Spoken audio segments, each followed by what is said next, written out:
Hentikan sementara apabila tersandung kasus lex specialis. Artinya kepala daerah dan wakil kepala daerah dapat diberhentikan tanpa menunggu persetujuan paripurna anggota Dewan Perwakilan Rakyat Daerah ketika dia tersandung kasus masalah hukum lex specialis. Karena saat ini Pak Juarsa ialah tersangka pada Komisi Pemberantasan Korupsi. Artinya jelas statusnya tersangka, maka dia akan diberhentikan sementara. Di pasal 84-nya kemudian bahwa sementara menunggu statusnya tersangka diberhentikan sementara, bupati, maksud saya dalam proses hukumnya, kalau dia terbukti secara sah dan meyakinkan, maka akan divonis oleh majelis hakim. Tetapi kalau tidak terbukti secara sah dan meyakinkan, maka posisinya akan dikembalikan ke posisi semula dan akan direhabilitas nama baiknya. Maka jelas statusnya saat ini adalah Pak Juarsa bupati definitif yang diberhentikan sementara. Maka proses pengisian jalur wakilnya, artinya bupatinya tetap ada, tetapi diberhentikan sementara atau dinonaktifkan.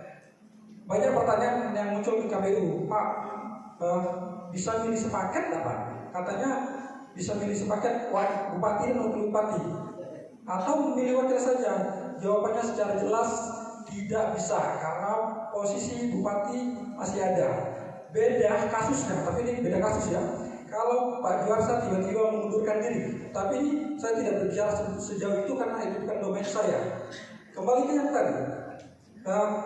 Pengisian jabatan wakil bupati itu diatur dalam Undang-Undang Nomor 10 Tahun 2016 Pasal 176.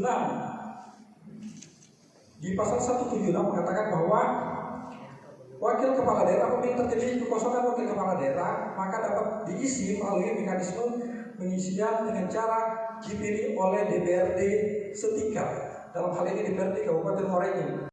Dari bupati ke wakil bupati, kalau Pak Taufik itu wakil bupati ini dia lebih tugas-tugas bicara dia tidak boleh kebijakan, itu misalnya nanti kepala dinas bisa itu melangkahi kewenangan bupati, tapi untuk tugas-tugas yang lain boleh. Jadi tadi dia sebagai wakil bupati tahu diri lah gitu. Janganlah merasa-rasa bupati, awak wakil bupati, merasa-rasa kita wakil bupati, gitu kan? Kita wakil bupati kan ada kewenangan bupati. Nah itu adalah antara bupati dan wakil bupati, kero saling roboh istilahnya, saling ngadu. Wakil bupati ngadu ke bupati, bupati Mamano Caro ini wakil bupati ke 40, diadu ke 10. Kembali lagi kepada panitia, pada seluruh pihak yang telah menjalankan acara hari ini, sehingga acara ini bisa berjalan dengan baik dan mudah-mudahan ini menjadi rutinitas yang kita lakukan untuk membangun nuansa transfer knowledge, pengetahuan, wawasan, sehingga akan terbentuk kepemimpinan yang kuat, kepemimpinan baru Muara Enim. Amin ya rabbal alamin. Terus sekalian, sebagai penutup, PKS memahami dan menyadari